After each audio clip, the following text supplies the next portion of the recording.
Hi friends, ഫേസെല്ലാം ആകെ dry ആയിട്ടുണ്ട്. ആകെ മൂഡ് ഓഫാണ്, പനിയാണ്.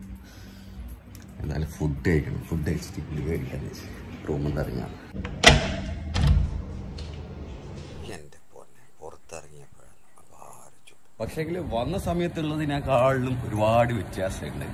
ചെറിയ രീതിയിൽ തണുപ്പൊക്കെ വന്നു തുടങ്ങി, ക്ലൈമറ്റ് ചേഞ്ച് ആയി. അതുകൊണ്ടാണ് നമുക്ക് പണി കിട്ടിയതെന്നറിയാം. ശരിക്കും പറഞ്ഞാൽ ദിവസമായിട്ട് നമ്മൾ അറബിക്കും ഇതൊക്കെയാണല്ലോ ട്രൈ ചെയ്യുന്നത്.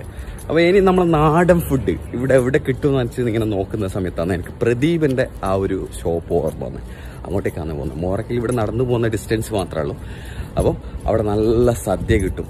അപ്പോൾ അവിടെ നിന്ന് നമുക്ക് സദ്യ കഴിക്കട്ടെ. ഇതാണ് നമ്മൾ പറഞ്ഞത് തഞ്ചാ റെസ്റ്റോറൻറ്റ്. പ്രദീപിൻ്റെ ഹോട്ടൽ എന്ന് പറഞ്ഞാൽ കൂടുതൽ ആൾക്കാർക്കും അറിയാൻ വേണ്ടി പറ്റും. ഇവരിവിടെ ഇലയിലാണ് സദ്യ വിളമ്പുന്നത്. നാട്ടിലത്തെ ആ ഒരു രുചിയിലും അതുപോലെ തന്നെ ആ ഒരു ടേസ്റ്റിലും ഒരു സദ്യ കഴിക്കാൻ വേണ്ടിയിട്ട് ആരെങ്കിലും ആഗ്രഹിക്കുന്നുണ്ട് ഇങ്ങോട്ടേക്ക് വരും. ഈ ഒരു സദ്യൻ്റെ കൂടെ എന്ന് വെച്ച് കഴിഞ്ഞാൽ 3 തരം കൂട്ടുകറികളും അച്ചാറും, അതുകൂടാതെ ഒരു പപ്പടം, പിന്നെ ഒരു ഫിഷ് ഫ്രൈ ഉണ്ടാവും കേട്ടോ. തീർന്നിട്ടില്ല, 2 തരം കറിയും നല്ല നാടൻ രസവും പായസം അടങ്ങുന്ന ഈ ഒരു സദ്യക്ക് ഇവർ ചാർജ് ചെയ്യുന്നത് 1 ദിനാറാണ്. നമ്മൾ എപ്പോഴെങ്കിലൊക്കെ വന്നിട്ട് ഇവിടുന്ന് കഴിക്കുന്നതാണ്. അത് നിങ്ങളിലേക്കൊന്ന് അറിയിക്കാമെന്ന് വിചാരിച്ചു. അപ്പോൾ ഞാൻ ഇത് കഴിക്കട്ടെ, കഴിച്ചിട്ട് കാണാം. ഭക്ഷണം കഴിച്ച് നാസർ ഫാർമസിയിൽ നിന്ന് മെഡിസിനും വാങ്ങിച്ചതാണ് നമ്മൾ പോകുന്നത്.